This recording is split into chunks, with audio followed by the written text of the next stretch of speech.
he didn't find medicine. Instead, medicine found him. That's how the head of VCU Massey Cancer Center describes his journey in the medical world. CBS 6 anchor Reba Hollingsworth tells us how Dr. Robert Winn not only made history when he came to Richmond, but he's rolling out some big ideas too. In February of 2020 at the Women in Wellness Luncheon, Dr. Robert Winn is introduced to the Massey Nation.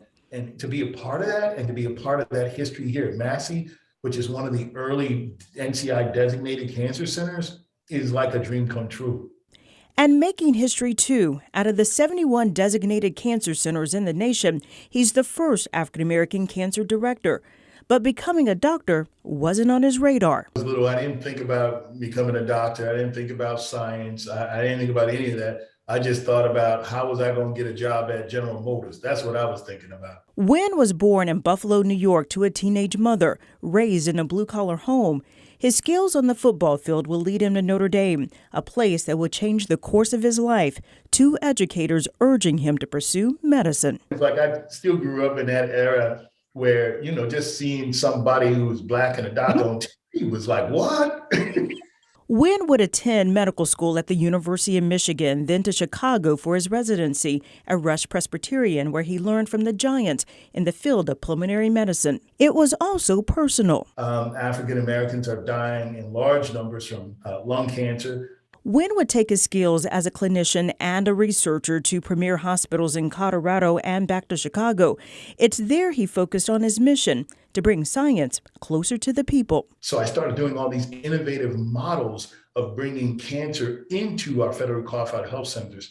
I think that got the attention of a number of people throughout the country, including Massey. I mean, I'm just going to be honest. I was like, you know, they don't have black cancer center directors, right? So the folks at Massey said, we want you. And I said, what? And they said, we want you. And I said, are you real? And the first call about his new job was to his grandmother, who grew up in Middlesex County. She was just so happy that I was coming to Virginia, but that I was going to be able to do good for the people in Virginia, not just in Richmond.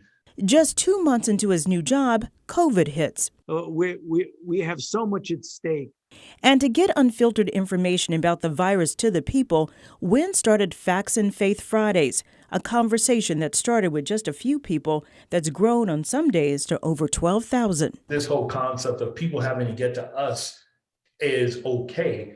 But when you actually have people who need to get to us and we're trying to make attempts in an authentic way to get to them, that's when the magic happens. What Dr. Winn is bringing to Massey is a bold plan, reducing health disparities, making healthcare accessible to underserved communities. I am unapologetic about being the place and the space where people are going to learn from us and the rest of the country about how to reduce health disparities. And increasing research projects, like one that could lead to a life without chemo. And he wants to reach young talent and making sure they answer when opportunity knocks. I could have been so paralyzed by the fear and self-doubt that, well, there hasn't been any other but one black guy. Why would I be the one? As opposed to, this is what I've been called to do. Besides Dr. Winn, another African-American is now a cancer director at an NCI-designated health center, being named just last year.